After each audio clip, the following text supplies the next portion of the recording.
Hello les amis, nous allons réaliser aujourd'hui un dessin sur papier craft de l'héroïne de la Reine des Neiges, Elsa. Pour ce dessin, j'ai besoin d'un carnet de papier craft, d'un crayon, d'une gomme, éventuellement une gomme de précision, un pinceau calligraphique, quelques crayons de couleur et enfin un roller gel blanc. On commence par réaliser le dessin. Je dessine un rond pour schématiser le visage, puis je l'allonge pour avoir la forme du menton, et puis je détaille petit à petit le dessin. Alors, La Reine des Neiges, c'est le plus gros succès de Disney de tous les temps. L'année dernière, le film a dépassé le record qui était détenu auparavant par le Roi Lion. Il faut savoir qu'à TVH Land, on avait soutenu le film, mais on n'aurait jamais pensé que le public serait aussi enthousiaste. L'histoire est quand même forte et les chansons sont marquantes. Sachez que le 11 février prochain va sortir le prochain Disney, Les Nouveaux Héros. On compte sur vous pour le soutenir, car il est vraiment top. D'ailleurs, de notre côté, on ira le revoir. Une fois le croquis fini, je réalise les contours au pinceau calligraphique. Alors ce n'est pas l'outil le plus simple à maîtriser.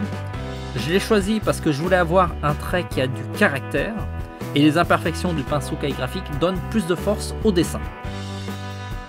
Dans cette vidéo, j'utilise le Pocket Brush comme pinceau calligraphique.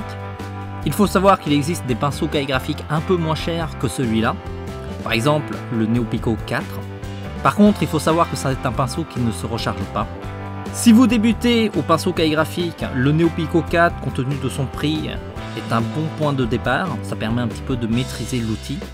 Après, vous pouvez passer à des gammes supérieures comme le Color Brush ou le Pocket Brush. Une fois le dessin fini, je gomme. En général, il vaut mieux éviter d'utiliser la gomme de précision. La bonne vieille gomme est beaucoup plus efficace. Gommez délicatement sans trop appuyer, car le papier craft est quand même un papier fragile. La colorisation sur papier craft est toujours simple parce que le papier est déjà coloré. J'utilise des crayons de couleur de la gamme Beaux-Arts.